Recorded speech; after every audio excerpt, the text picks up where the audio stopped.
Welcome to the CIO Update. I'm joined today by Jonathan Armitage. Welcome, Jonathan. Thank you very much.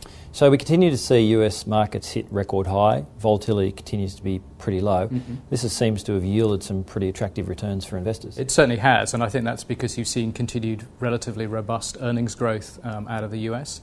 And I think investors are also responding to some of the tax changes that have recently passed through Congress and the anticipation that that is going to be good for corporate earnings in the US. Well, the US market economically continues to be quite strong, and as you mentioned, the US tax plan has gotten congressional approval. Do you think most of that is already priced into markets? I think that's one of the challenges that investors, certainly in that sort of part of the market, are going to have to work through in the coming months. Yeah, it's obviously quite clear that for certain companies that will be hugely beneficial as tax rates, certainly for the higher tax-paying companies, come down quite dramatically. The issue, I think, is going to be how those benefits are shared between shareholders, employees and customers. And we've had some indication already that from companies like JP Morgan that the CEO of JP Morgan said that he would sort of see the benefits of those tax cuts being shared proportionately between shareholders, customers and also employees. Okay, and how do you think that leads the US Fed to react over the 2018? One of the things that I think markets are going to have already started focusing on, and I think will continue to do so in the coming months, is how these tax cuts are going to be funded. And this is coming at a time when you are seeing full employment in the US and you're starting to see wage inflation pick up in certain parts of the economy. Skilled labour is becoming more expensive. And that is starting to see shifts in the way that particularly bond investors think about future inflation risks. So turning our attention to Australia, economic data here is a bit more mixed. What's your kind of outlook for Australia over 2018? I think we'd expect to see more of the same, actually. It's clear that there are some parts of the economy, particularly services, which continue to perform relatively well.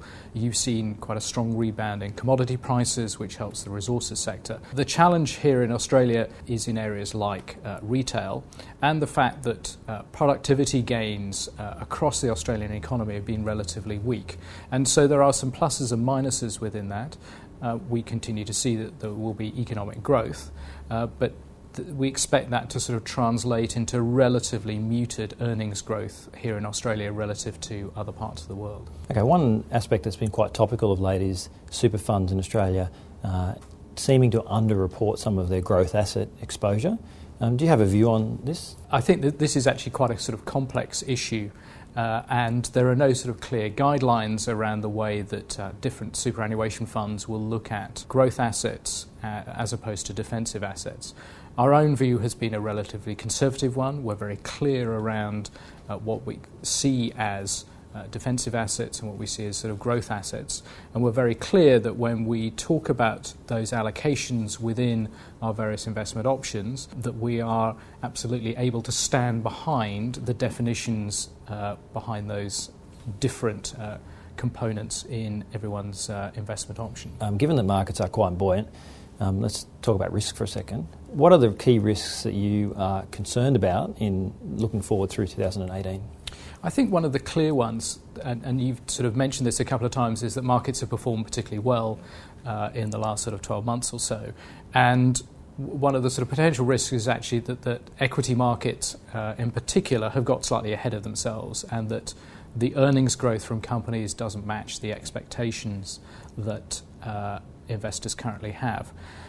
There are obviously and continue to be some geopolitical risks. Those have been well rehearsed and well discussed. We have some upcoming elections in Europe. We have an Italian election in March. It is very possible that ends up in some form of stalemate in a country which is still a very important component of economic growth in Europe. And those are things that aren't getting an awful lot of attention currently, but they will do as we sort of progress through the year. Great. Well, thank you very much for your time. Not at all. And thank you for joining us today.